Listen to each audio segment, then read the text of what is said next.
I told you how much I love New York. I love New York. Love it.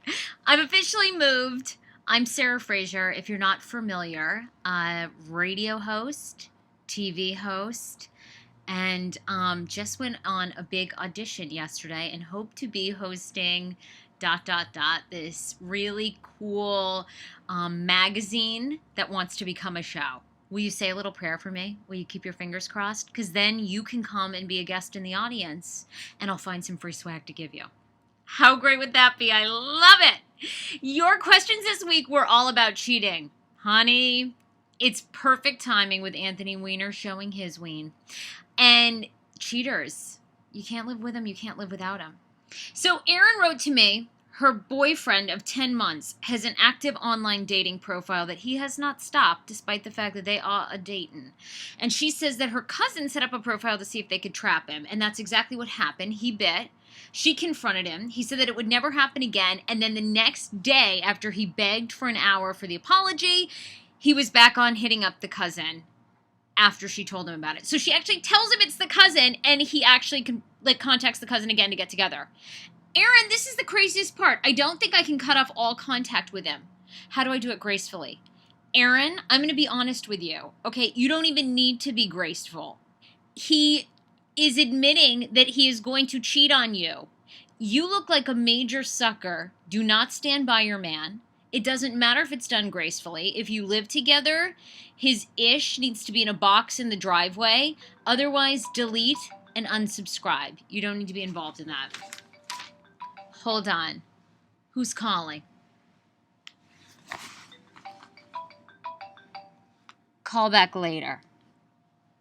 Dee says, I found this one. Okay, this story, by the way, blew my mind. So Dee wrote, Sarah, I found 80 pictures of women's heads and faces in my fiance's email box. So he had taken these pictures on his phone while on the train commuting to work and then emailed them to himself. We are getting married in September. I confronted him about it. He says it's no big deal and needs extra stimulation because I have an unbelievable sex drive. Ooh, Dee, you're a frisky woman. But I want to know if I call off the wedding. What do you think? All right, Dee, I think this is a serious red flag. I think you need to ask yourself, is this one of a series of many things that have happened, like some other red flags that he has done? Or I think if you actually do think this is a good person who doesn't have a total creepy sexual fetish, I think you need to see a therapist. I actually just went to a morgasm class here in New York City, which is all about bedroom antics. And they were talking about how people need different stimulation that might seem creepy, but they can actually keep it in check. It's just about exploring what excites somebody.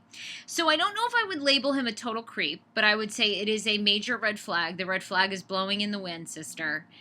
I would seek some help, and I think you need to really do some soul searching and ask yourself, is this a series of patterns? And then, yes, I think that the wedding date in September could be in jeopardy.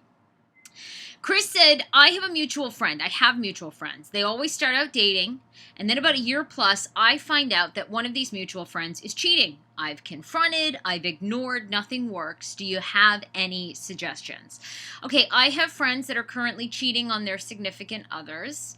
I have friends that have cheated on the past. I have friends that have contacted me and wanted me to be involved in their relationship. I think it's all on you and how near and dear you are to them.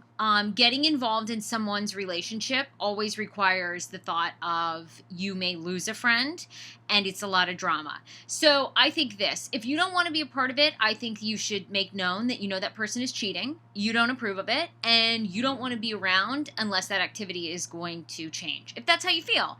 If you really are like, whatever, it's their relationship, I would butt out of it. But that's some major problems for them. And then George says, how do you get someone's trust back after it's lost? George, sometimes when I'm assuming that maybe someone in your party cheated, A lot of times I think that you want to just regain that person's trust just to prove to yourself that you can. I think it's all about you.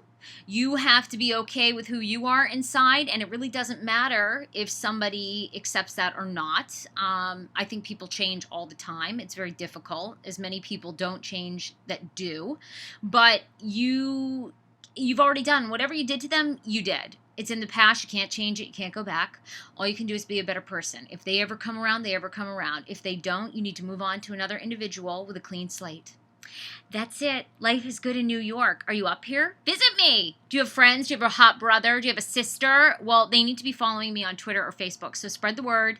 It is Facebook, Hey Frage. It's Twitter, Hey Frage.